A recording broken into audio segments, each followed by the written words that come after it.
যখন ভার্সিটির ফার্স্ট ইয়ারে পড়ি তখন থেকে সাইফুরসের পান্থপথ এবং মৌচাক ব্রাঞ্চের আমি সব থেকে জনপ্রিয় টিচারদের একজন। আমি যখন ফার্স্ট ইয়ারে পড়ি তখন ভার্সিটি এডমিশনের জন্য একটা ইংলিশ বই লিখছিলাম, চান্স প্লাস। 5 বছরে রেকর্ড পরিমাণ বিক্রি হয়েছে বইটা। আমি ওই ফার্স্ট ইয়ারের একটা ছেলে, এত রেভিনিউ পাইছি, মানে আমার বোন সেই টাকা নিয়ে আমার জন্য ঢাকার আশেপাশে একটা জমি কিনে ফেলছে। এই কথাটা এই জন্য বললাম, এই গণ অভ্যুত্থানের পরে আমার ইনকাম কমে গেছে।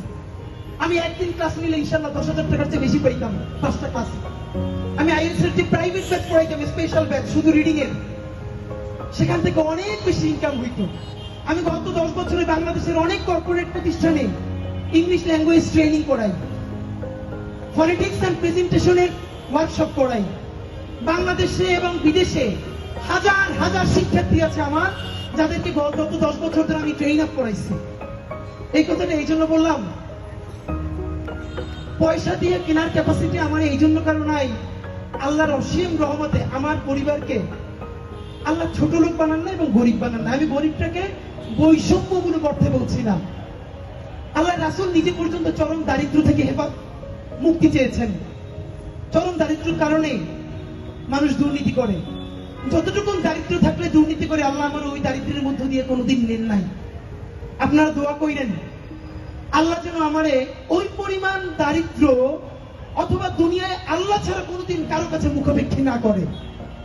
আমি যেন হালাল পয়সায় নুন ভাত ডাল ভাত খাইয়া, এই যে আমি খাইলে যেন আমার টিমের সবাইকে নিয়ে একসাথে খাইতে পারি। আপনারা অনেকেই আমারে কিছু খাওয়াইতে চান, গত 1 বছর ধরে জানেন। মানুষ কিছু একটা খাওয়াইলে খুশি হয় না?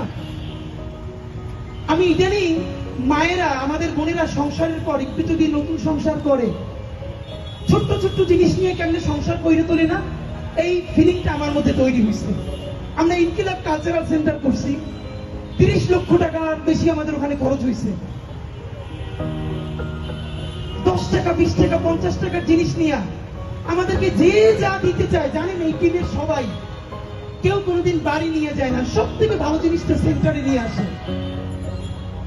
বাবা বাসায় নতুন একটা ফার্নিচার কিনলে ছোট বাচ্চারা যেরকম খুশি হয় না, জানেন আমাদের টিমের পাগল ছেলে মেয়েগুলো কিরকম?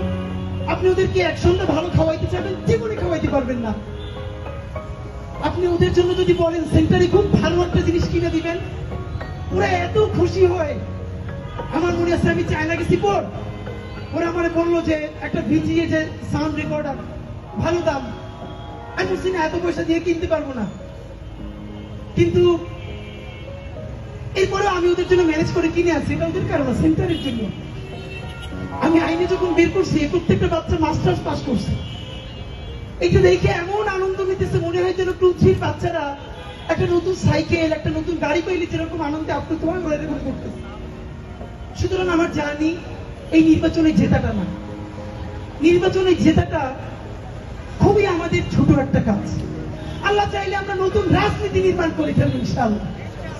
আল্লাহ চাইলে 56,000 বর্গ মাইলের প্রতিটি ইঞ্চিতে ইঞ্চিতে আমরা ইনসাফের রাজনীতি কায়েম করব। কেমনে জনগণের পয়সায় জনগণের রাজনীতি নির্মাণ করতে হয়, সেই মডেল আমরা প্রতিষ্ঠা করবো ইনশাআল্লাহ। আমি আমার টিম যদি মরে যায়, বাংলাদেশে আমাদের এই মডেল এমন ভাবে দাঁড়াবে, নতুন কেউ রাজনীতি করতে হইলে এই মডেলের মধ্যে দিয়ে যাওয়া লাগবে। ভাইরা আমার, যদি আমরা কখনো ভুল করি, খেয়াল রাখবেন। অনেকে বলে ভাই আপনারা বিশ্বাস করি নিজের জীবনের চাইতেও বেশি, প্লিজ কোনদিন ডিসঅনেস্ট হই না। আপনাদেরকে আমি একটা কথা বলি, আমার এত বিশ্বাস আপনারা করবেন না। অন্ধভাবে নিজের সন্তানকেও বিশ্বাস করবেন না, অন্ধভাবে নিজের বাবা মা স্ত্রীকেও বিশ্বাস করবেন না। ভাইয়েরা, এক চক্ষু দিয়ে আমাদেরকে বিশ্বাস করবেন, অন্য চক্ষু আমাদেরকে পাহারা দেওয়ার জন্য রাখবেন। আমরা বিশ্বাস করে ধরা খাই, তবুও বিশ্বাস করা ছাড়া তো আমাদের আর কিছু নাই। কিন্তু একটা চোখ খোলা রাখবেন, যেদিনই ভুল করব, কোন বিচ্যুতি মনে হবে, শুধরাই দিবেন, বলবেন ভাই এটা কিন্তু মনে হয় ভুল হচ্ছে।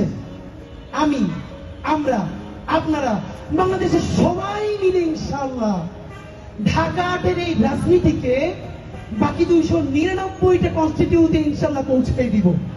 সুতরাং যে নয়া সফর শুরু করলাম, আমাদেরকে কেউ থামাতে পারবে না। কোন হেভিওয়েট, কোনো পয়সা যদি থামাইতেই পারতো, তাইলে আজকে এরকম ঐতিহাসিক র্যালি হইতো না। আপনারা বলেন তো, আমি মাঝে মধ্যে র্যালির সময় পিছনে ফিরে তাকাই দিছিলাম।